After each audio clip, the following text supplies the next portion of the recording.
estos productos. ¿Quién es el único país que tiene eso? Rusia. 8 rompehielos graneleros, ¿no?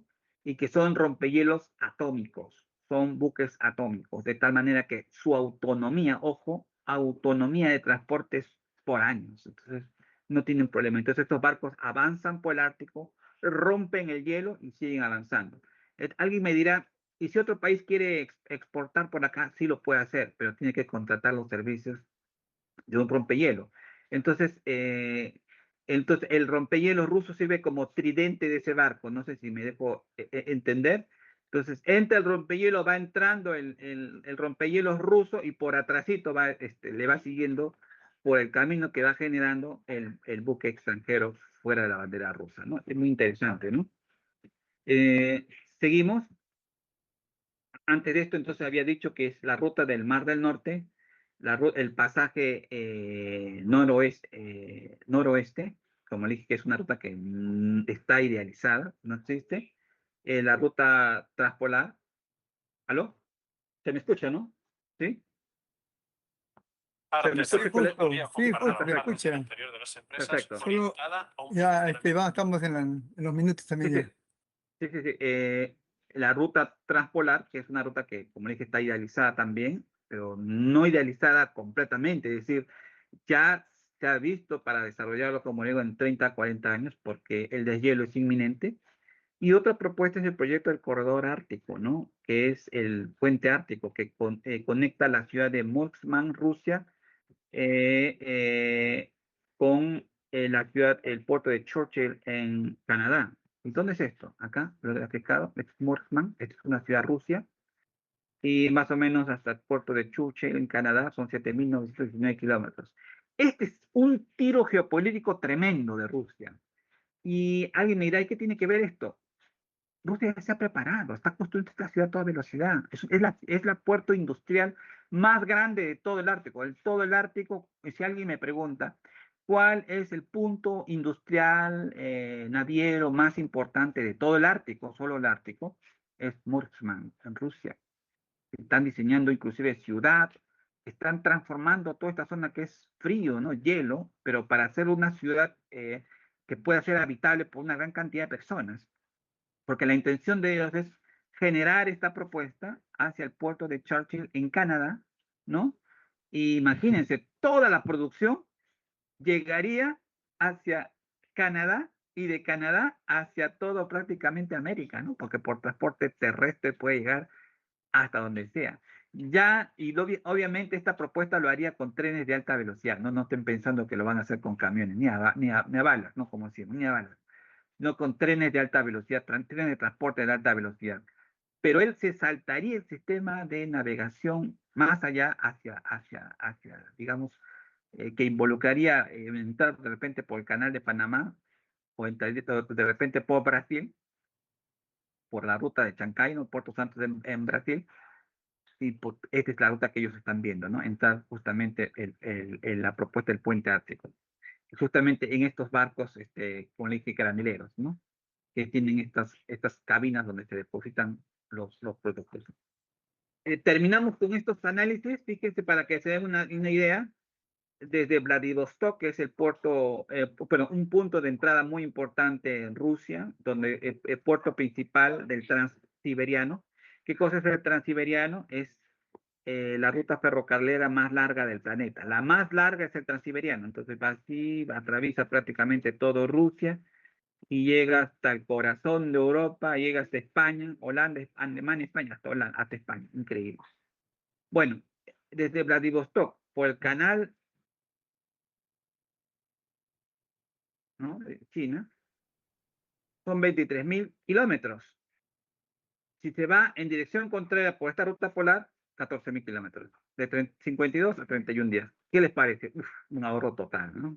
Otro, acá, cogemos Dalian, en China, Dalian, China, hacia Rotterdam. Vamos por el canal tradicional que se va, es decir, y atravesando el estrecho de Malaca, como hemos dicho, ¿no? Llego por el canal de Suez, llego a Rotterdam. Perfecto, punto de entrada a Europa, como hemos dicho. El canal, la ruta marítima de la seda, China, ¿no? 20.000 kilómetros, 45 días. Y yo avanzo por esta ruta de acá, que está factible, está funcionando la ruta del noroeste, como hemos dicho. ¿Cuánto es? 15.000 kilómetros y 32 días. Mira cuánto me ahorro, 13 días, ¿no? Acá me ahorro 16 días y acá me ahorro 21 días. Impresionante, ¿no? O sea, es una ruta que simplemente va a sacar fuera del camino a la ruta de la seda marítima. Y ahora ustedes verán por qué muy astuto China, pero realmente es como cuando se tiene un consejo de liderazgo, pues que está a otro nivel, que ellos han visto que el jugador político mundial, que es Rusia, que no es cualquiera, va a imponer esta propuesta. Entonces, ¿qué ha hecho China? Se suma a la propuesta, aunque eso significa desviarse un poco de la misma propuesta que ellos han creado, que ellos han construido, pero por una propuesta que les suma mucho más rentable, porque físicamente, técnicamente, económicamente lo es. Entonces se suman, ¿no? Y ya visionan ser partes de actores políticos importantes, ¿no? Detrás de China y detrás de Rusia, perdón, y en un futuro competir con ellos sin ganarles inclusive, ¿no? Porque China, los chinos son así, ¿no? Resumimos con esta visión integral de la ruta de la seda, ¿no? Entonces tenemos la ruta de la seda marítima que hemos hablado, ¿no? Que tiene su entrada a Guadar, que conecta el corredor terrestre más importante, que me conecta a China directamente por Pakistán, el puerto de Guadar, que me sirve de entrada de los grandes producciones de petróleo de Irán, Irak, Kuwait, Emiratos Árabes Unidos, Arabia Saudita, etcétera, etcétera. El puerto principal de África, que es el Cuerno de África, el puerto de Djibouti en Etiopía, que se trata de una ciudad industrial, y toda esta es la zona más industrial, toda esta zona es la zona más industrial de África, digamos, de importancia para China. Y los corredores terrestres que, como ya he explicado, conectan todo Asia con Europa Occidental, Europa Oriental hasta España, ¿no? Y a ello se suma una nueva propuesta que es la ruta de la seda marítima, ¿no? Que parte desde la ciudad de Dalian o cualquier parte de estas ciudades como hemos visto y nos lleva hasta Rotterdam. Impresionante realmente. Eh, bueno, bueno, mis estimados jóvenes, para mí ha sido un placer realmente poder exponer esta propuesta, la manera más sencilla posible, entenderla en un principio. Si hubiera alguna pregunta, y me encantaría realmente poder escribir una respuesta, ¿no? Muchísimas gracias. Jóvenes pueden abrir su micrófono si desean hacer alguna pregunta, aprovechando al expositor. Yo, es, Adelante, por favor, primero. señor expositor, ¿podría volver a explicar las últimas dos diapositivas? Yo no tengo ningún problema. A ver.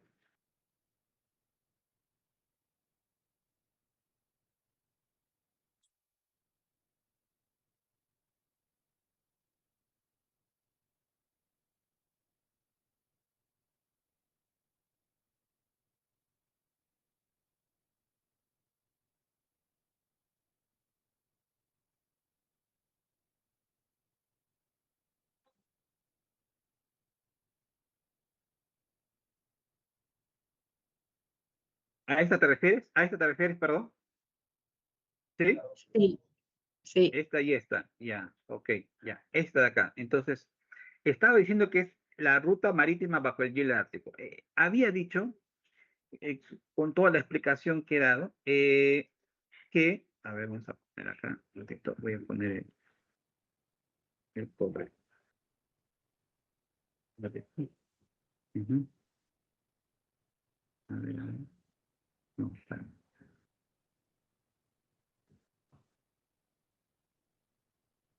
Ya. Bueno, había dicho entonces que, fíjese, con esta nueva propuesta, que es la ruta de la seda polar, yo puedo ahorrar cualquier cantidad de días, y no solamente días, significa costo de transporte unitario, significa flete, significa mayor disponibilidad e incremento de mi oferta exportadora, etcétera, etcétera. Las diferencias son notables.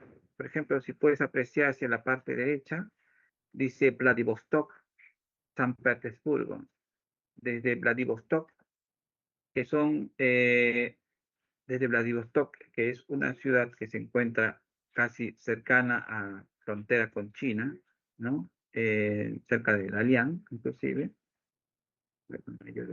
No tengo el puntero, no está funcionando el puntero. A ver, a ver, a ver.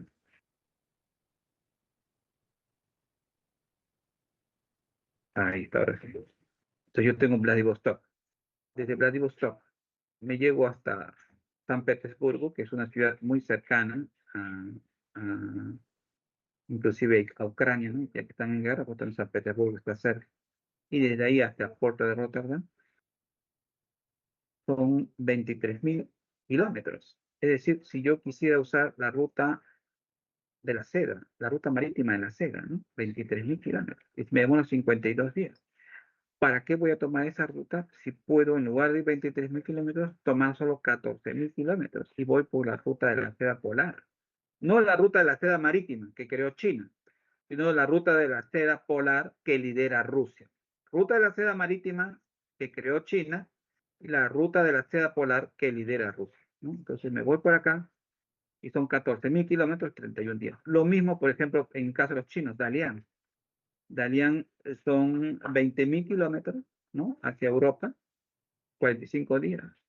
Y si yo tomo la ruta de la seda polar, son 15.000 kilómetros, 32 días. Es decir, el ahorro es tremendo, ¿no? Y lo que yo decía es que China ya ha visionado esto. Miren cómo es cuando uno visiona y sus líderes son los adecuados, se suman al carro, como dicen, ¿no? Entonces, ¿yo para qué me voy a ponerme a pelear con Rusia, no? Eso lo llamo mediocre. ¿Por qué me voy a poner a pelear con Rusia? Porque ha creado una nueva ruta, que esa ruta es mejor que la mía, que en el futuro inclusive va a luchar con mi ruta y me va a quitar, ¿cómo se llama? Capacidad de navegación, etcétera, etcétera. No, ¿para qué me voy a quitar? Simplemente mejor me sumo, ¿no? Me sumo a esa ruta y me hago dueño de la ruta. Y es lo que está haciendo China.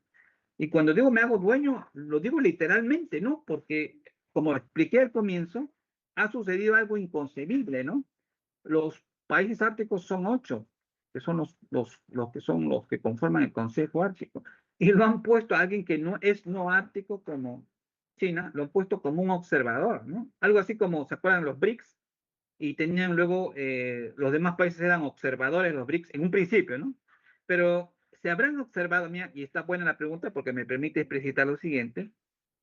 ¿Qué pasó con los observadores, los BRICS, que en un principio estamos hablando de hace más de 10 años? Luego esos observadores que los hicieron, parte de los BRICS, ¿no? Por eso que los BRICS no son solamente Rusia, India, China, Sudáfrica. Los BRICS actualmente son cerca de 20, 25 países y creciendo, porque a los observadores los convirtieron en parte también ya integrante de los BRICS. Lo mismo esto, ahorita China es observador, pero de acá esa es la jugada, vamos a decirlo así claramente. De acá a 5, 6, 8 años dejará de ser observador para convertirse en un país ártico. Y lo que estaba leyendo yo dentro de esta prerrogativa es que el Consejo Ártico no permite que un país sea parte del Consejo si no tiene territorio. Pero ese, ¿cómo le llaman?